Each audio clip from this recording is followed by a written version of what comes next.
I used to believe that home was supposed to be the safest place in the world. But for me, home often felt like a stage where I played the villain in someone else's script. Valerie, my stepmother, and Brooke, her 17-year-old daughter, seemed determined to paint me as the rebellious, ungrateful child. And over time, they succeeded. Valerie had a talent for saying the right things in the right tone, always looking so polished and composed that even her lies sounded like truths. Brooke, on the other hand, had this way of rolling her eyes at me, smirking just enough for it to sting, then switching back to sweet perfection whenever my dad was around. Together, they were like a well-rehearsed team, and I was their favorite target. It didn't start all at once. At first, it was small comments, Brooke sighing dramatically when I left my shoes by the door, Valerie mentioning how I seemed distracted at dinner, how I should try harder to fit in. But then, those small comments became conversations. And those conversations turned into entire narratives about me being irresponsible, unmotivated, even dangerous for their peaceful family life. What hurt most was watching my dad believe them. My father, Robert Thompson, wasn't a cruel man. He worked long shifts on the river barges, often gone for weeks at a time, and I knew he was tired. Maybe it was easier for him to believe Valerie than to look too closely at what was happening. Maybe he thought she was helping me grow up. Still, every time he nodded at her words or sighed in disappointment at me, it felt like another piece of my heart cracked. I had learned to stay quiet, to disappear into my room, to bury myself in homework or music, anything to avoid confrontation. But even in my own room, I couldn't escape the whispers that leaked through the walls. I could hear Valerie's soft, dramatic voice downstairs, talking about me as if I were a troubled stranger instead of her stepdaughter. And I could hear Brooke agreeing, telling little stories about how I was acting out or ignoring her advice. I wanted to scream sometimes, to tell them that I wasn't lazy, that I wasn't broken, that I was just sad, that I missed my old life, the one I had before my dad remarried, before Valerie and Brooke moved in with their perfect smiles and quiet manipulations. But I didn't scream. I didn't even whisper, because deep down, I wasn't sure anyone would listen. The hardest part? Knowing that I loved my dad so much, and yet he was slipping further and further away from me. Every nod he gave Valerie, every frown he gave me, felt like another door closing. I had never felt so invisible in my own home. And even though I tried to tell myself it would get better, some small voice inside me already knew it wouldn't. Not like this. Before all of this, before Valerie and Brooke and the way my dad's eyes started looking past me, there was someone who saw me. Someone who loved me without conditions or calculations. My grandmother, Evelyn. My earliest memories weren't of city streets or crowded stores. They were of that little house by the lake in northern Minnesota where my grandmother lived. It had chipped white paint and a porch that creaked under our feet, and every morning the sunlight spilled across the water like gold. That was home. That was where I felt safe. Grandma Evelyn was the one who taught me music. She had an old guitar. It had worn smooth from years of playing, and when she first placed it in my lap, it felt like magic. My hands were small, my fingers clumsy, but she just smiled and said, "Don't worry, Lily. Music isn't about being perfect. It's about being honest." And so we played. I learned chords and little melodies, and soon I was writing my own songs, simple ones about birds, about rain, about whatever I could see out the window. She had this way of turning everything into something meaningful. When I was sad, she would put down her knitting, sit next to me, and listen. Really listen. She didn't rush me or talk over me. She would hold my hand and say, "It's okay to feel things deeply. That just means your heart works the way it should." We weren't rich, but life with her felt full. We baked bread on Sundays, fed the stray cats that hung around the porch, and watched thunderstorms roll in across the lake. She never made me feel small or wrong for dreaming too big. "You're meant for more than you know, Lily," she would tell me, tucking my hair behind my ear as if that little gesture could protect me from the whole world. My dad was often gone even back then, working the barges, doing what he could to provide. He loved me in his way, I think, but after my mom died giving birth to me, something in him shut down. He was present, but not really there.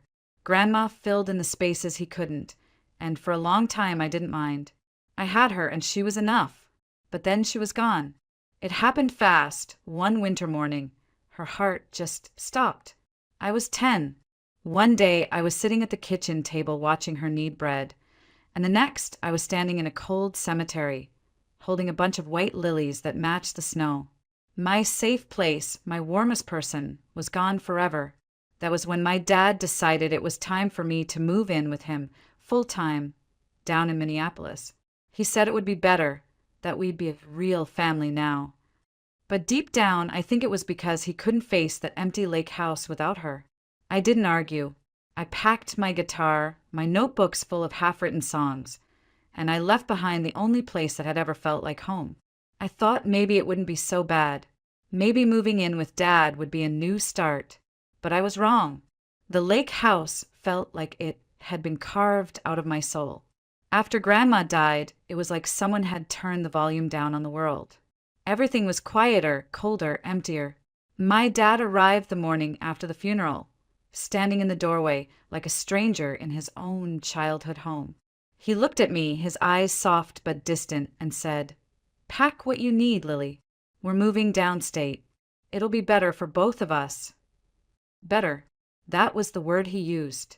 But leaving that house didn't feel better. It felt like abandoning the only place where I had ever been truly seen. The thought of walking into a city school where no one knew me, of living with a man I barely recognized as my dad, it made my chest tighten. But I didn't fight him. I was too young, too numb from grief to protest. So I packed my guitar, my notebooks, and Grandma's photo album.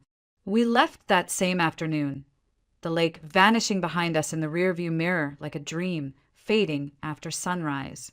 The city was everything the lake wasn't. Busy, loud, crowded. People didn't make eye contact here. They rushed past you like you didn't exist.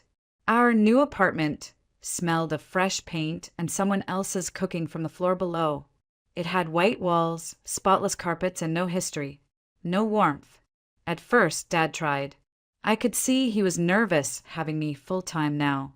He asked about my classes, cooked simple dinners, even bought me a new jacket for the winter. But there was always a distance, like he wasn't sure what to do with me, like I was a puzzle missing a few pieces. And when he talked about going back to work on the river, his eyes lit up in a way they never did when he talked to me. Then came Valerie. I met her for the first time at a coffee shop near the apartment. She was perfect.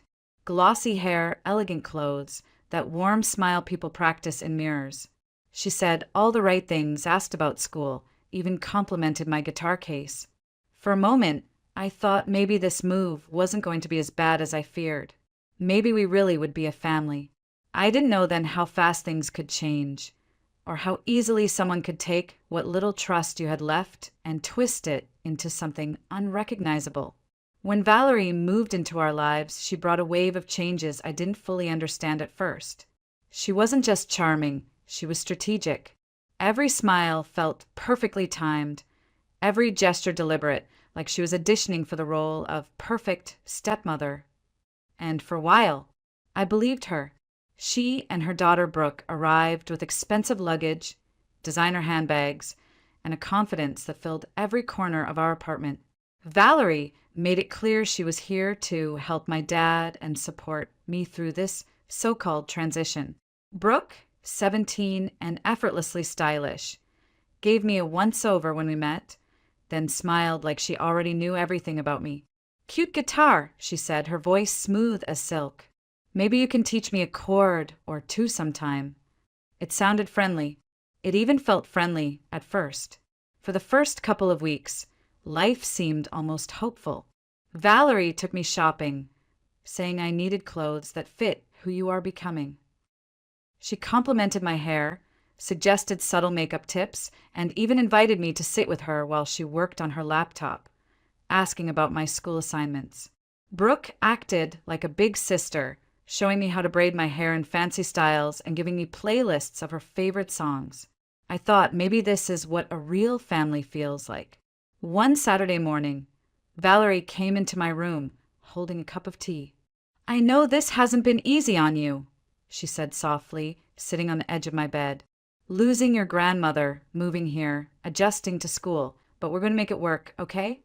We're all women here. We have to stick together." For a brief, fragile moment, I felt understood. I even smiled, but small cracks began to show, and I almost didn't notice them at first. Valerie's compliments turned into observations about how I needed to carry myself better, how I should show more gratitude to your father. He works so hard. Brooke's friendly tone began to shift too. Sometimes her jokes about my clothes or music stung just a little too much. Still, I clung to the hope that things would settle, that the awkwardness was just part of blending a family. After all, my dad seemed happy. I caught him laughing with Valerie late at night, his eyes softer than I'd seen in years. He deserved that, didn't he? Someone to share his life with, someone who seemed to understand him. I convinced myself to try harder. I cleaned up after dinner without being asked, helped Brooke with her school project, even skipped a trip to the music store so I could join Valerie for brunch. I thought if I just gave more of myself, if I proved I wanted this family, things would get easier.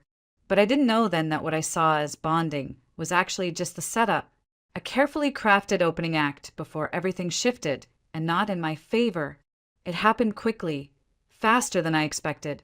One moment Valerie was just visiting often, the next she and Brooke were hauling their suitcases into our apartment like it had always been theirs. My dad announced their marriage one evening over dinner, holding Valerie's hand with a look in his eyes I hadn't seen in years.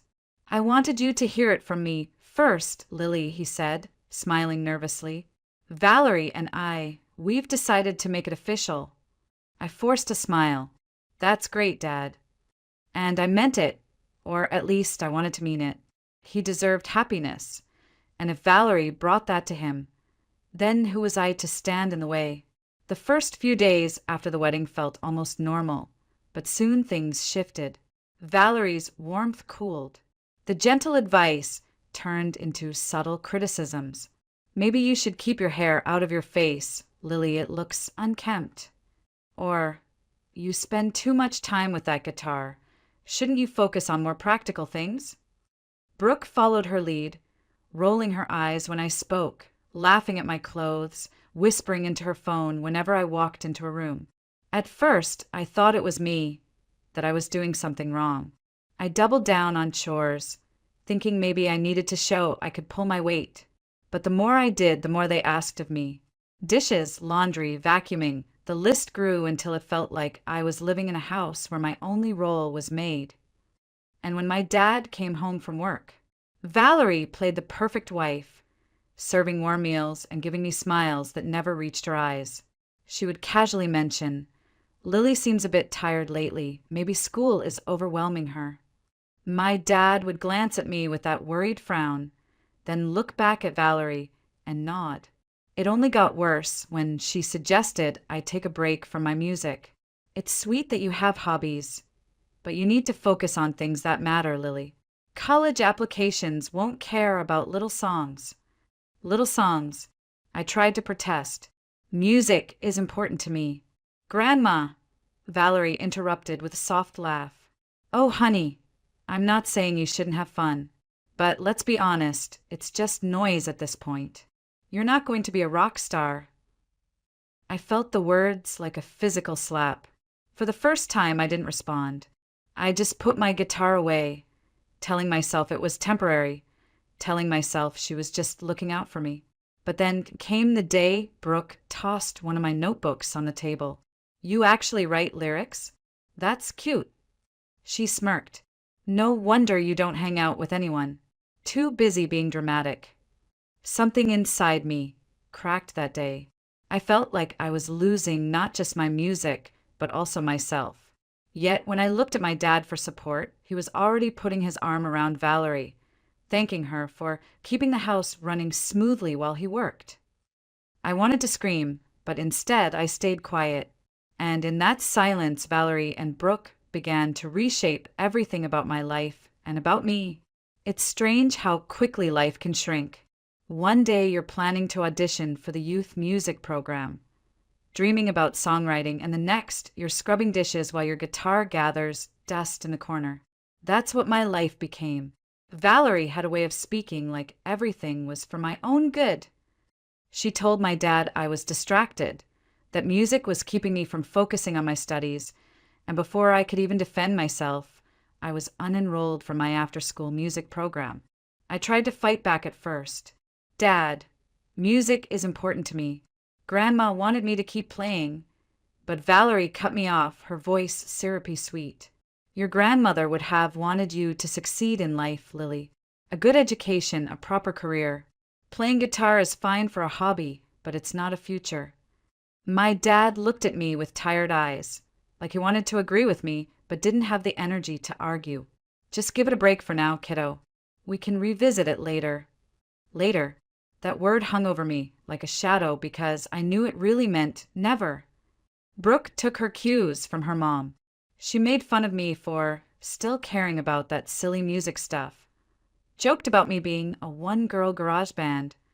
She had friends over almost every night, filling the apartment with laughter and whispered gossip while I hid in my room, pretending homework was enough to drown out their voices. It wasn't just about losing music. It was about losing space, losing air. I couldn't even find quiet anymore because Valerie made sure I had a chore list long enough to fill my evenings. Dishes, laundry, vacuuming, grocery runs. If I finished early, she'd find more. It's called responsibility, Lily, she said one night when I complained about missing a study session for a math test. You should thank me for teaching you life skills. But it didn't feel like life skills, it felt like punishment. Even school stopped feeling like a refuge. I used to stay late in the music room, sneaking in extra practice, but now I just went straight home because what was the point? Without lessons or encouragement, I felt my skills slipping. My fingers didn't move as fast over the strings anymore. My calluses softened. My songs stalled out halfway through. There were moments when I sat on my bed, staring at the guitar, telling myself to pick it up, but I couldn't. It was like someone had convinced me I didn't deserve it anymore. And through it all, Valerie kept smiling. She talked to my dad about how I was maturing and learning responsibility. And he believed her. Every nod he gave her felt like another door closing between us. I was alone, really alone. And the one thing that had ever made me feel whole, music, was slipping away, note by note, until it felt like there was nothing left of me but chores and silence. Valerie always said, "Trust is everything in a family." It was one of her favorite phrases, the kind she used to smooth over tension after scolding me or giving me another chore list. But one night, as I passed the kitchen on my way to my room, I heard something that made that phrase ring hollow forever. Her voice was soft, low, and laughing in a way I had never heard when she spoke to my dad. "You don't have to worry, Jason, he has no idea." Jason. I stopped in my tracks, pressing my back against the wall so she wouldn't see me. There was a man's voice too, muffled but clear enough. "You sure you can keep it up? I don't want drama."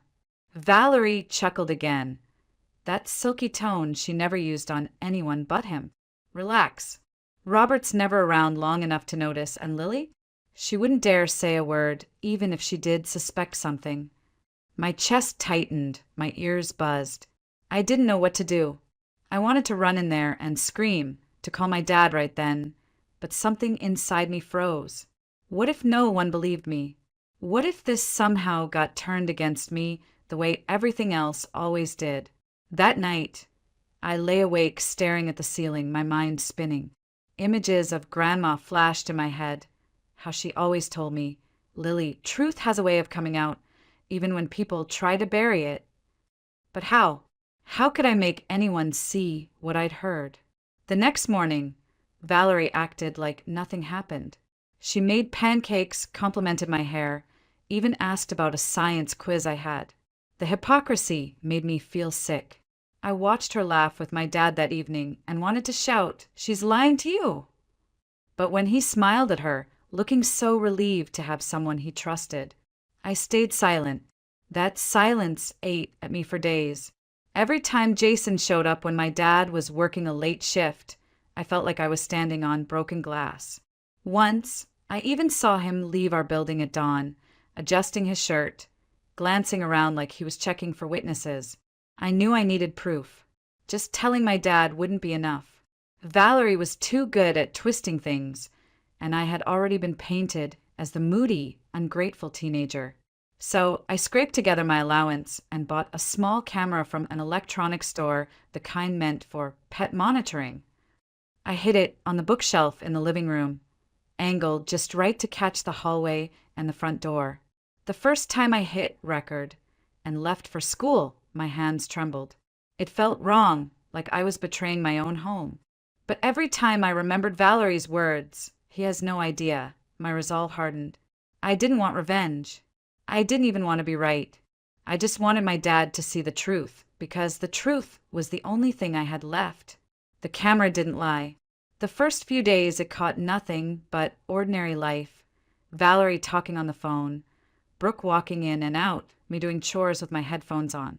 But then there he was, Jason Miller, strolling into our apartment like he owned it, kissing Valerie before the door even closed. My stomach twisted as I watched the footage on my laptop that night. There was no way to misinterpret it. Her arms around him, his hands on her waist, the kind of kiss you don't give a family friend. I closed the laptop and just sat there shaking. This was it. Proof. When my dad came home from his trip 3 days later, I asked him to sit down. My voice was trembling, but I forced myself to speak. "Dad, there's something you need to see." He frowned, concerned. "Lily, what's going on?" I opened the laptop and pressed play. At first, he didn't move, just stared at the screen. Valerie and Jason were laughing, kissing, talking about our weekend plans when Robert's away. I saw the color drain from his face. He leaned back slowly, exhaling like he'd been punched. This can't be real." "It's real," I whispered. "She's been doing this for months." He closed the laptop, rubbing his forehead with both hands. "I trusted her. I trusted her with you." I swallowed hard. "She told him you had no idea, and she said I wouldn't dare say anything." For a moment, there was only silence. Then he stood up. "Stay here." Valerie was in the kitchen making tea when he walked in. "Robert, you're back early. Who is Jason Miller?" His voice was low, steady, dangerous. I peeked from the doorway as her smile faltered. "Jason? He's just a client, you know that. Stop." He slammed the laptop onto the counter and hit play. The room filled with the sound of their voices, their laughter, their plans. Her face went pale. "Robert, I can explain. Explain how you've been lying to me in my own home." His voice cracked, the weight of betrayal cutting through every syllable. "How you've been using me and dragging my daughter through the circus while you sneak around." Brooke stepped in from the hallway, wide-eyed. "What's going on?" "Ask your mother," my dad said, his tone sharp enough to freeze her mid-step. "Pack your things. Both of you. Tonight." Valerie's expression hardened, the fake warmth gone. "You can't just kick us out. We're family." He looked at me then, really looked at me, maybe for the first time in months, and said, "No, family doesn't do this." Brooke turned to her mom, whispering, "Is it true?" Valerie didn't answer. She just grabbed Brooke's arm and stormed down the hall. Minutes later, the sound of drawers slamming and suitcases zipping echoed through the apartment. I stood frozen, my heart pounding, unsure if I should feel relief or grief. When they left, the door clicked shut with a finality that shook the walls. For the first time in months, the apartment was quiet. My dad sank onto the couch, elbows on his knees, hands over his face. "I'm so sorry, Lily. I should have listened to you." I sat beside him, hesitant at first, then put my hand on his. "It's over now, Dad." But inside, I wondered, was it really over? Or was this just the start of something completely new? The apartment felt unnaturally still after Valerie and Brooke left. No clicking heels on the hardwood floors, no loud phone calls echoing from the hallway. No fake sweet voice telling me what I should be doing better. Just silence. For the first few days, I didn't know what to do with it. I'd walk from my room to the kitchen and stop, expecting Valerie to be there with her perfect makeup and judgmental smile, or Brooke scrolling on her phone, laughing under her breath. But there was no one. Only my dad, sitting on the couch at night, staring at the dark screen of the TV. On the third evening, he turned to me. His voice was low, heavy with regret. "Lily, I need to say something. I should have been there for you. I should have seen what was happening. Instead, I believed her." The hurt in his eyes surprised me more than his words. I had imagined yelling at him, telling him how badly it hurt to be ignored, but now, I just felt tired. "I tried to tell you, Dad." "I know." His voice cracked, and I didn't listen. "That's on me." He took a deep breath and sat up straighter. "But I'm listening now. I want to do better. For you." Something in me loosened, just a little. I hadn't realized how much I needed to hear that. From then on, he started to show up in ways he hadn't before. Small things at first, cooking dinner together, asking about my day, actually listening to the answers. He even helped me rest string my guitar one Saturday morning. "Thought you quit playing," he said, his tone half question, half regret. "I didn't quit," I whispered. "I just stopped believing it mattered." He looked at me for a long moment, then nodded. "It matters. If it matters to you, it matters to me." We started taking walks by the lake near our building, something I hadn't done since moving from Grandma's house. It reminded me of her in a way that didn't hurt as much anymore. That's when I met Mrs. Henderson, an elderly neighbor who used to teach music at a local school. She overheard me humming one afternoon and stopped me in the hallway. "You have a lovely tone, dear," she said, her eyes lighting up. "Do you sing?" I shrugged. "I used to." "Well, you should again," she said firmly, as if it were the simplest solution in the world. "I used to direct the community choir. We need young voices. Come by sometime." I did, and for the first time in months, I sang in front of people who actually wanted to hear me. My hands trembled on the guitar strings at first, but as I played, something shifted, like the dust of the past few months was finally clearing off my soul. When I got home that night, Dad was waiting with a grin. "How'd it go?" I smiled, real and unforced. It felt good. "Like me again." He nodded and handed me a small box. Inside was a brand new guitar strap, simple but beautiful. "For when you play again," he said softly. "For the first time since Grandma died, I believed things could be better. Not perfect, but better. And maybe that was enough to start healing." The community hall was small, lined with folding chairs and soft yellow lights. I sat on the edge of the stage, my guitar balanced on my lap, staring at the crowd as they settled in. My heart pounded, so hard I could feel it in my throat. In the front row, my dad sat with his hands clasped, a look in his eyes I hadn't seen since I was little. Pure, unguarded pride. For months, I had imagined what it would feel like to perform again, but now that the moment was here, I almost froze. Then I remembered something Grandma used to say. Music isn't about being perfect. It's about being honest. So I took a deep breath and began to play. The first chords were shaky, but my fingers remembered. And when I sang, it wasn't just lyrics, it was everything I had been holding in. The hurt of being ignored, the ache of losing my home, the betrayal that had almost broken me, and the hope of finding my way back. By the time I hit the final note, the room was silent, then filled with soft applause that built into something warm and steady. I looked at my dad, who stood with tears in his eyes, clapping harder than anyone else. After the performance, he wrapped me in a hug, something he hadn't done in years. "You were incredible, Lily," he whispered. "I'm so proud of you and so sorry for everything I missed." I hugged him back, my voice catching. "It's okay, Dad. We're here now." In the weeks that followed, things slowly took shape again. My dad found a new job that kept him closer to home. We cooked meals together, argued over movie choices, laughed about nothing at all. The apartment no longer felt like an empty shell. It felt like ours. Mrs. Henderson invited me to join the choir permanently, and I accepted. Each practice brought me a little more confidence, a little more joy. I even started writing new songs, ones that weren't about pain but about growing and surviving. One night, I sat on the balcony, guitar in hand, looking up at the stars. I thought of Grandma, how she taught me to love music, how she told me my heart was strong because it could feel so deeply. I smiled, strumming softly, knowing she would be proud of me too. Valerie and Brooke became just memories, distant echoes of a life I no longer lived. And I didn't hate them anymore. I didn't forgive them either, not completely, but I didn't carry their weight with me. They didn't define me. What defined me was right here. My voice, my guitar, my dad trying every day to be present, and a future that finally felt like it belonged to me. For the first time in a long time, I felt whole. And as I whispered a quiet thank you to the night sky, I realized something. I wasn't invisible anymore.